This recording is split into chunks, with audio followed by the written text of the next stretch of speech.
Happy New Year. It's good to see all of you here at Branches today. If we haven't met before, my name is Colin. I'm the pastor here. And it's just a joy to be in worship with you in this new year. There's a lot of joy at Christmas time and the kind of joy and excitement and also the exhaustion of being with family for an extended period of time. And then we can gather on Sunday morning and just look forward to all that God has in store for us individually, our families, our city, and our world in this new year. So we're so glad that you're here for it.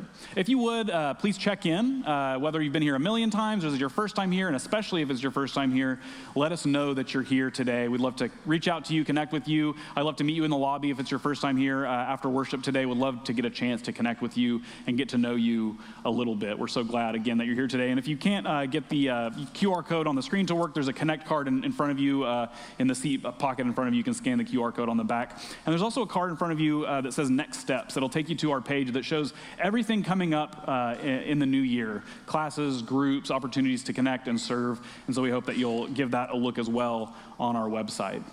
We're in a new series starting today called Good and Beautiful and Kind. And it was inspired by Rich Villodas' book of the same title. Rich Villodas is a pastor in Queens. He took over for the great Pete Scazzero, who's a pastor of New Life Fellowship Church in New York City.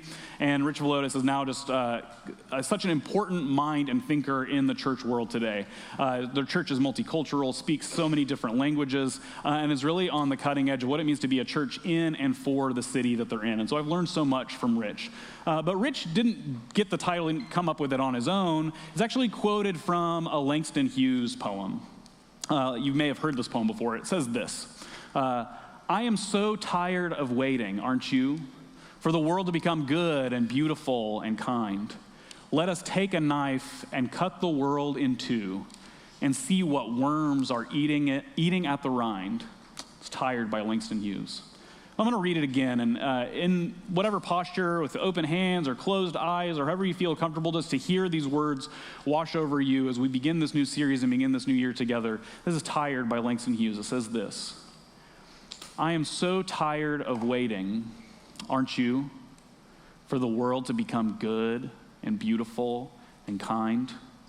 Let us take a knife and cut the world in two and see what worms are eating at the rind. I'm tired of waiting, aren't you, for the world to become good and beautiful and kind. And if I had to be really honest with myself, just some vulnerability to begin the new year, great practice. I'm tired of waiting for myself to become good and beautiful and kind, you know? And that's what really a lot of resolutions are about. Like this year, I'm gonna be really good at this. Or I'm gonna go to the gym and eat a different way so I become the most beautiful physical version of myself. Or I'm gonna seek a reconciliation, a relationship with people, and be a kind and giving and generous person.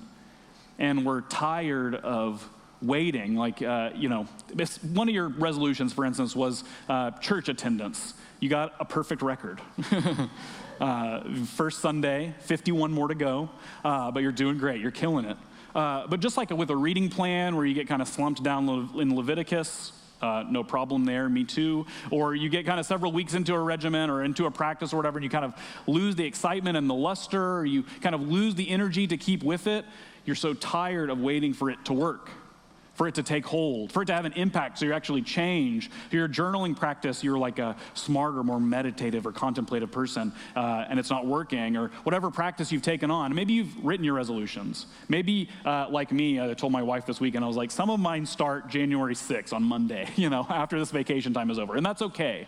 This kind of arbitrary bumper of time we have, like we got to start doing stuff on day 1, January 1. You can start tomorrow. That's fine.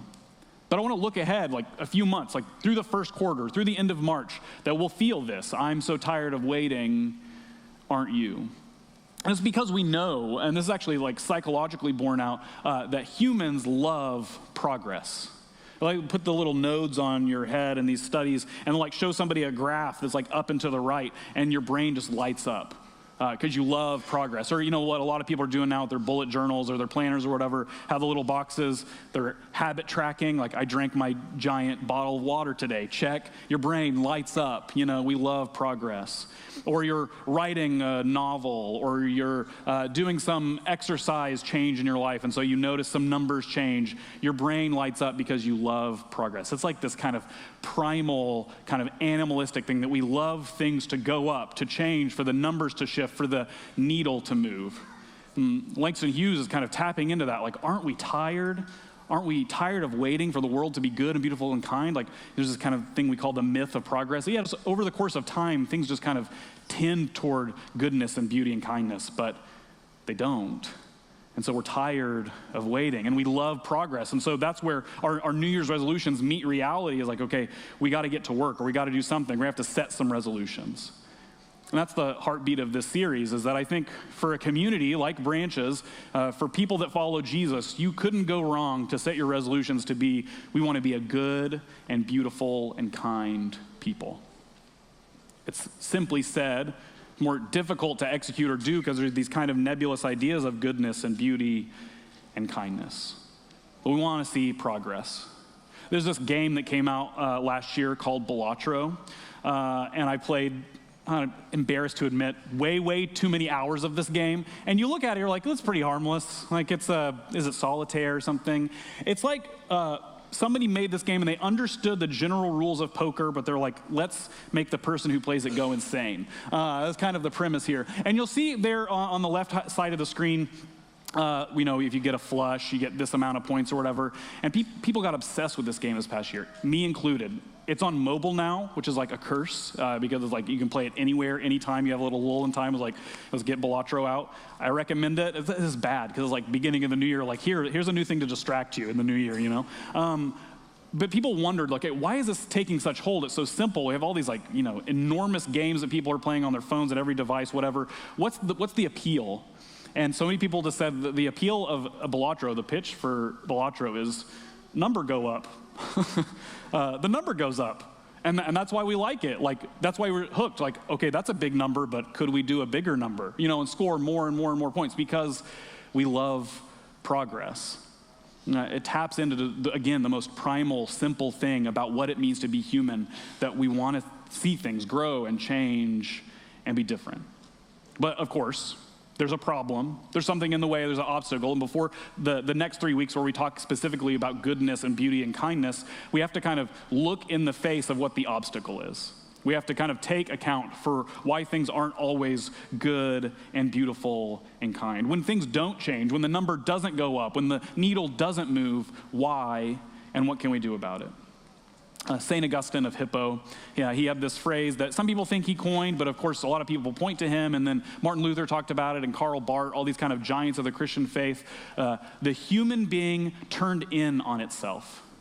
Homo incurvatus in se. That these problems that we face really can be boiled down to this idea that we're self-concerned but not self-reflective. We care only about the things that we want to make progress in. We care only about our kind of immediate concerns, our immediate needs, and we're not outward-oriented people, as Jesus calls us to be. He says, that's the sickness, that's the obstacle, that's the kind of thing getting in the way from things changing and progressing and moving, so that we can say, oh, the number's going up. My life is changing. I'm becoming a person of love. I'm following Jesus, and it's having a transformative impact in my life. Is the human being turned in on itself. That's the main, every problem we can have, Augustine says, points back to this idea. It's self-imposed because we're self-concerned but not self-reflective. We're not able, especially in the age we live in now, to sit with our own thoughts. It's terrifying, have a quiet moment and be like, oh, here's me. This is what I'm thinking. This is what I'm worried about. This is what I fear. Again, because we're self-concerned but not self-reflective. I saw a news story not that long ago about a really rare condition called congenital insensitivity to pain. You guys heard about this? It's incredibly rare, and people are born with it, that they don't feel pain. Now, on the surface, hearing that, you don't feel physical pain, you would think oh, that sounds blissful. But it's actually incredibly dangerous, Because the pain that we feel, and again, I don't want to say pain is good, but pain can be an indicator of something that you need to have checked out. They find that children that have CIP, they often have burn injuries because they don't realize that they're touching something hot, or that they're stepping on something sharp or something like that. Some theologians talk about this kind of human being turned in on itself as a spiritual congenital insensitivity to pain. That we want to push aside any opportunity for us to self-reflect and think how am I getting in my own way? What am I setting up in my own life that's preventing me from the needle to move, for the number to go up, for me to change, for me to become the person that God is calling me to be? How am I imposing on myself this insensitivity to pain, and also this kind of pushing away pain and pushing away the discomfort of looking in the mirror? Andy Stanley says, your life is set up for the results that you're getting. Which is, again, it's so hurtful, Andy. Not very nice. So that if you're dissatisfied with the results you're getting in your life, you have it set up in a certain way. And again, this is not a pull up your bootstraps, try really, really hard sermon, not that. But it's to say some of our inability to change, our inability to grow, some of the obstacles we face on our New Year's resolutions are self-imposed. Paul, early follower of Jesus, one of the first people who was kind of writing about understanding what Jesus had done and what he accomplished in the world, wrote this letter to people in Rome called Romans. Long letter in the New Testament. Have to read the Gospels, the biographies of Jesus, and then Acts, the stories about Jesus' followers after he rises from the dead. You get to Romans. It's long, it's dense, it has a lot of, discomforting pieces in it. Some places where I'd rather just skim over, be let's get to some fun parts, But Romans 8 is one of those places, but I think it has really something incisive to say about the human being turned in on itself and how we can turn outward and become good and beautiful and kind people. It says this. This is Romans chapter 8, starting in verse 18. I consider that the sufferings of this present time are not worth comparing with the glory about to be revealed to us. For the creation waits with eager longing for the revealing of the children of God. For the creation was subjected to futility, not of its own will, but by the will of the one who subjected it, in hope that the creation itself will be set free from its bondage to decay and will obtain the freedom of the glory of the children of God. We know that the whole creation has been groaning in labor pains until now. And not only the creation, but we ourselves, who have the first fruits of the Spirit, groan inwardly while we wait for adoption, the redemption of our bodies. For in hope we were saved. Now hope that is seen is not hope, for who hopes for what is seen? But if we hope for what we do not see, we wait for it with patience. Friends, this is the word of God for us, the people of God. Thanks be to God. In Langston Hughes' poem, I hear an echo of this verse 22. We know that the whole creation has been groaning in labor pains until now.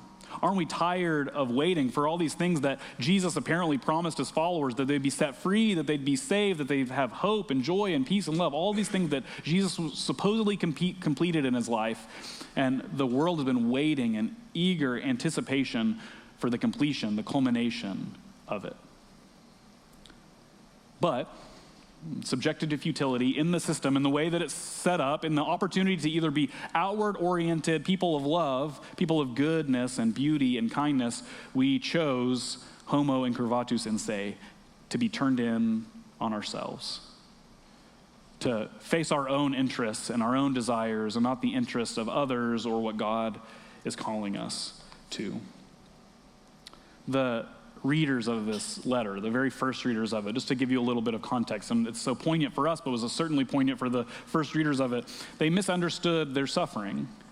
That is not to say that suffering was this good gift that God had given them, but they didn't see their suffering as an opportunity to suffer alongside Christ and then have eager anticipation and hope for the transformation of their suffering into something more, that it'd be alleviated, the hope that Jesus gave that all suffering will be done away with. They didn't understand their suffering. They also were prone to division.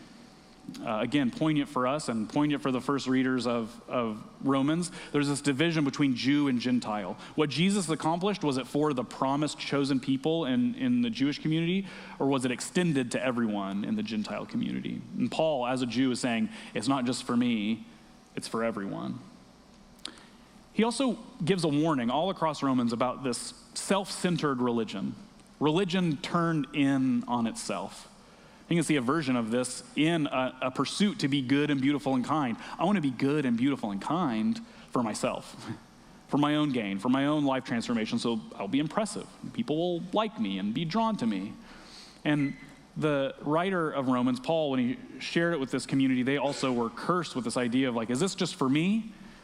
Or is what Jesus done for the reconciliation, as Romans 8 says, for the world? Rich Villodas, who wrote the book Good and Beautiful and Kind, says that our being turned in on ourselves can be broken down into three categories: deception, division, and depersonalization. And that the powers out there, this kind of ominous powers around us, lean us toward, draw us to, tempt us to be deceiving people, to lie, to not tell the truth about who we are, who God is, or the way the world is. Or to not just be deceptive, but to be divisive. They're like, okay, there's an us and there's a them. There's an in-group and there's an out-group. And then depersonalization, as the people reading Romans first face, is it's easy to say, like, I knew this Gentile person and he was awful, so that means all Gentiles are awful. You know, let those with ears hear. That we do that too. We see one example of one bad person and one people group or one background or one ideology, and we then say, okay, they're all that way, and they can't inherit these things that Jesus promises. Fun New Year topic, I know. The place I want to drill in as we have this pursuit then for this new year to be good and beautiful and kind people is in a pursuit to not be turned in on ourselves and our own self-aggrandizement or success, but to be self-reflective, to look in the mirror, even if it's painful, is to look at the way the church, people who follow Jesus, have participated in being deceptive and divisive and depersonalizing. For the church to be good and beautiful and kind, the church also has to first look at the places that we are not yet good or beautiful or kind, where we are still deceiving one another and deceiving people around us, or we're still divisive, or we're still depersonalizing and causing this kind of in-group, out-group division in our world. The first step for us is to name for us the ways that we are maybe being deceptive, that we're even just concealing part of the truth, not telling the whole truth about who Jesus is. When we cut people out of the good news of the gospel, we depersonalize, when we divide and say, you know, this is for me and not for you. This is for this people group and not for this people group. We're participating in that very thing that's keeping us from being good and beautiful and kind. The good news is, and looking ahead to these next 3 weeks where we can really apprehend what it means to be good and what it means to live a beautiful life and what it means to be a kind and generous and compassionate person, is that we can be good and beautiful and kind. We can live good and beautiful and kind lives because God is good and beautiful and kind. And, you know, my YouTube algorithm and recommendations are flooded with, this is what you have to do to make your 2025 successful. Here's the step-by-step process that is just undeniably going to get you where you want to go. This is the regimen I would give you so you can become a millionaire in 90 days or whatever else. You know, like these kind of like step-by-step processes of this is what I did, this is what you should do. And all of it really is formed around like, this is what you should try, this is where you should put forth your effort and your energy, this is the kind of habits and the steps you should do, and none of that, I don't want to discount any of it. I've consumed plenty of it and enjoy it quite a bit, honestly. But what none of those videos or resources or blog posts or tweets or whatever else tell you, and kind of counterintuitive to the way we're formed, counterintuitive to the idea of being a good and beautiful and kind person, it seems to me, is that the first step is surrendering. The first step is yielding. You won't find a YouTuber, at least one that has any amount of followers or viewers, say like, you know, the first step is just like for you to just like step aside and let God do what God's gonna do. We kind of live in a try hard culture. And you don't get a lot of views if you say like, you can't do this on your own. We want to be kind of individualistic and powerful in and of ourselves and stand alone as the person that did this thing. And as Romans talks about, and as we look at Langston Hughes and we think about our own desire for things to change, and we're tired of waiting, and we're groaning in labor pains for the world to change, for it to be a certain way, for us to be a good and beautiful and kind community, we first have to be good and beautiful and kind people. And that first step is for us to surrender and to take a breath and to be brave enough to look in the mirror and say, these are the places in my life where I'm not yet good and beautiful and kind. But as Paul says in Romans, we have hope because God is good and beautiful and kind. Last thing I want to say, just like disclaimer, is this is in no way for us to feel shame in any way. Like, go home and look in the mirror and say, you're a bad, ugly, unkind person. Please don't do that. It's not helpful, not good, not something I would want you to do. This isn't about shame or feeling bad for ourselves. This is about setting ourselves free. Setting ourselves free to be the people that God has called us to be, who created us to be good and beautiful and kind. And again, not for our own good, but for the good of our community, for the good of our city, the good of our world. It's really simple to me. I think the world would change if there were more good and beautiful and kind people in the world. I think that's pretty hard to disagree with. And if you want to argue about it, let's talk after worship.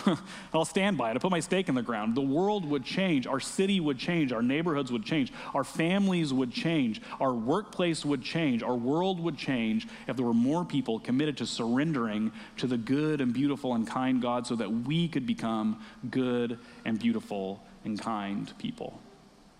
It's as Langston Hughes says that we cut open the rind so we can see what's at the core, so we can know what's ahead, so we can know what it means to be good and beautiful and kind, so we know the actual problem and we can zone in on it and we can cut it out.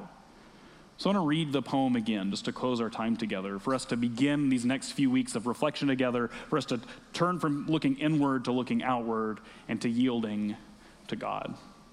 It says this: I am so tired of waiting, aren't you, for the world to become good and beautiful and kind.